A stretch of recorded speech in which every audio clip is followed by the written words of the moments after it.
House hunting can be exciting, but it's also full of pitfalls that could cost you time and money. Today, I'm sharing the 18 most common mistakes to avoid, lessons I've learned after building a UK-wide home buying company, British Home Buyers, and a nationwide estate agency, British Home Sellers, which has dealt with over 13,000 property transactions, totaling about £3.3 billion of property over the last decade. And these tips can save you a lot of pain and frustration. So let's dive in. Mistake 1, paying the asking price. That red line in the graph is the percentage of people paying above asking price.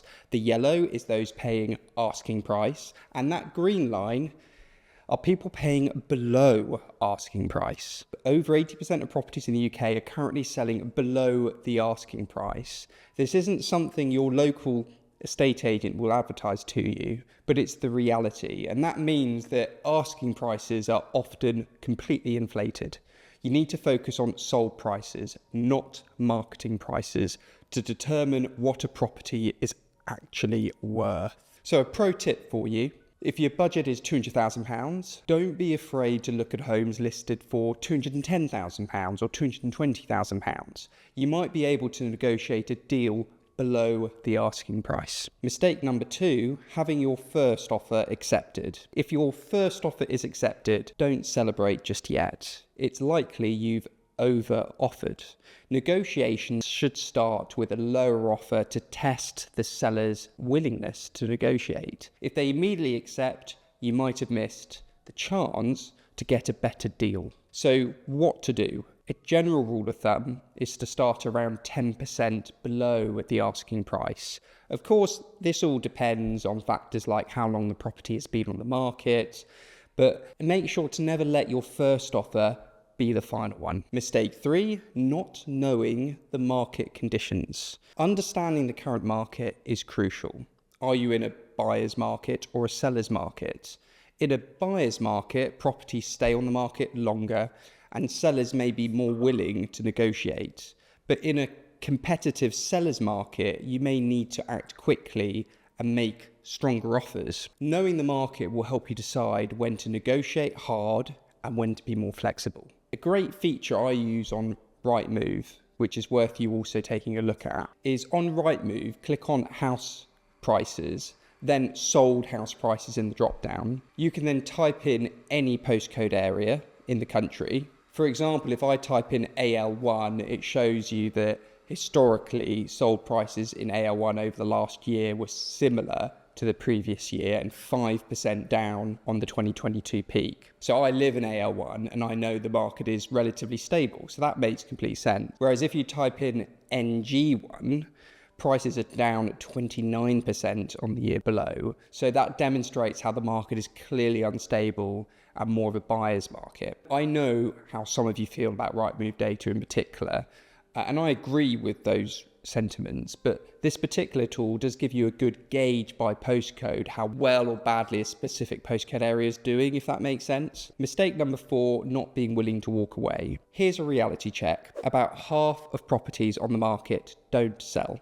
About 1 in 10 are reduced in price, and about 1 in 5 sales fall through. You must be willing to walk away if the seller won't accept a fair price. In fact, walking away can sometimes lead to agents calling you back with better offers. Patience and discipline often pays off in property negotiation. Mistake 5, ignoring hidden costs. Many buyers focus only on the purchase price and forget about all the additional costs of buying a property. These can include stamp duty, solicitor fees, surveys, mortgage arrangement fees, and of course, moving expenses. All of these add up fast. So what to do? Budget for these costs up front and make sure you have a financial cushion to cover any surprises that arise during the process. Now, I use Landlord's site to analyze my purchases. I type in the address and it has a feature that adds all of those costs to give you a sort of a true overview on all your purchase costs. They have offered to sponsor this channel, but we're deliberately not accepting sponsors at the moment because I don't want you to think I'm biased and just mentioning people because they're paying me. So this is a genuine unpaid recommendation to Landlord. Take a look at them. Mistake 6, not visiting the property at different different times of day.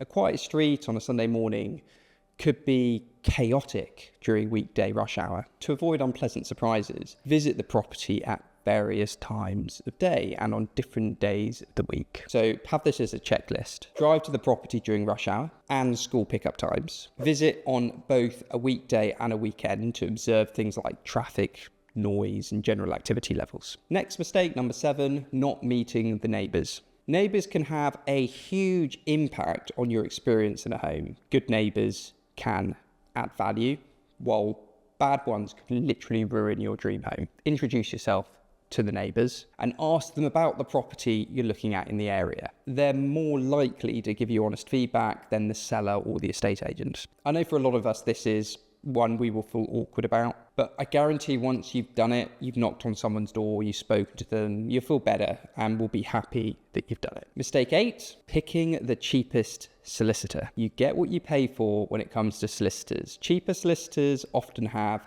heavy workloads, which leads to delays and poor communication, whereas a good solicitor can make your transaction smooth and stress-free. So a pro tip for you, if you're unsure who to use, check the description below for the solicitor I recommend I use. I've worked with them on thousands of transactions. They're reliable and have an easy online portal for easy tracking. Mistake 9, skipping the survey. Buying a property without a survey is like buying a car without a service history. It's a risk you shouldn't take unless you're a builder or a surveyor yourself. Shockingly, an estimated 100,000 home purchases complete every year with no property survey done. So about 10% of transactions. Don't be one of them. A survey can save you thousands by identifying hidden issues. 42% of surveys uncover some sort of issue with the property. Mistake 10, choosing the wrong survey type. Your lender may only require a mortgage valuation, but this isn't a survey for your benefit. It's just a check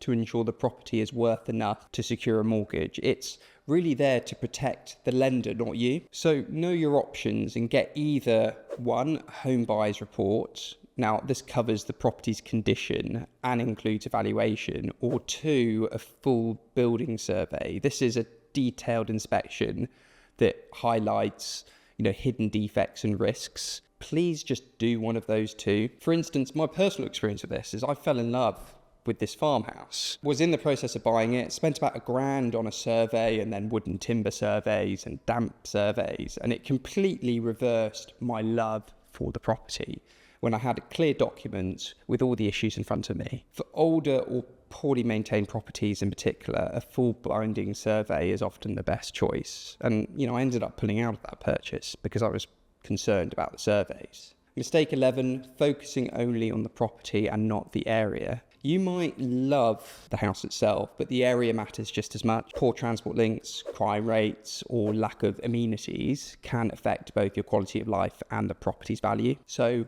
what to do? Research the area's schools, transport links, crime rates, and future development plans. You're not just buying a house, you're buying into an area and a lifestyle. Mistake 12, not understanding leasehold versus freehold. If you're buying a leasehold property, there are additional costs and responsibilities you need to be aware of, such as ground rent and service charges. So a top tip for you, review the lease terms with your solicitor to avoid any hidden surprises, especially things like restricted covenants or costly renewal terms. The Leasehold and Freehold Reform Act was passed by the Conservatives in May last year, but it is largely not yet in force. We're still waiting for the Labour government to confirm the rates used to set lease extension prices, for example. Generally, it's expected this will all be sorted by the end of this year or next. So if you're buying a leasehold property, you really do need to research all of this stuff. Enough of you ask in the comments below for me to make a video on it, I will. Mistake 13, underestimating renovation costs. Buying a fixer-upper can be a really smart investment, but renovation costs often spiral out of control if you're not prepared. Take it from me, I invest in property and I bought and renovated my current home, and I renovated it from this and renovated it to this. So trust me, it always costs more than you think to do work like this. So what to do Get multiple quotes from contractors, and importantly, build a contingency budget of 10 to 15% for unexpected costs in any renovation. Mistake 14, not considering energy efficiency. With high energy costs, properties with poor energy efficiency can be a lot more expensive to maintain than you think, especially if you're upsizing. Improvements like insulation and double glazing are then usually quite expensive to upgrade. If a property has an EPC rating of A and costs around £500 a year to run, then a similar property with an EPC rating of C will cost about double that a year to run, or an EPC rating of G would cost about 3 times more to run a year. So it can make quite a big difference. So top tip, check the property's EPC rating and factor in upgrade costs if necessary. Mistake 15, not getting a mortgage agreement in principle. House hunting without a mortgage agreement in principle can lead to huge disappointment if your offer is rejected due to financing issues. Not only are you wasting your time, but you're wasting everyone else's time in the process. So a top tip for you, secure a mortgage agreement in principle early to show sellers you're serious and ready to proceed. It will literally make you a more attractive buyer to estate agents and sellers. Check out the description below if you want to use my recommended mortgage brokers. Mistake 16, failing to ask why the seller is moving. Knowing the seller's reasons for moving can provide valuable insights. Are they relocating for work, or are there hidden issues with the property they're trying to run away from? You just never know till you ask. So a top tip for you on this, politely ask why the seller is moving to gauge if there are any red flags. Mistake 17, not checking the property at exchange and completion. Once you exchange contracts, you're legally committed to the purchase. Any damage after this point is your responsibility.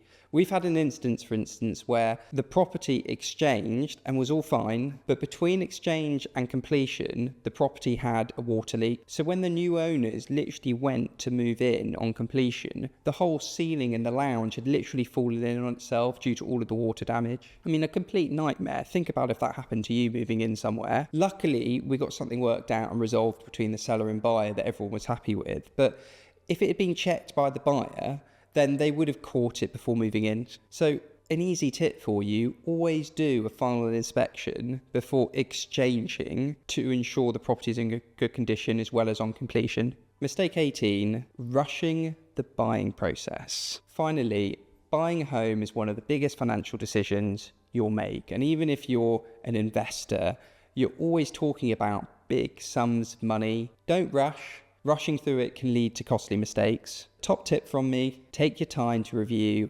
every detail from viewings to contracts before moving forward. There you have it. Avoiding these 18 mistakes can save you time, money, but importantly, stress during the house hunting process. I hope you found these tips helpful.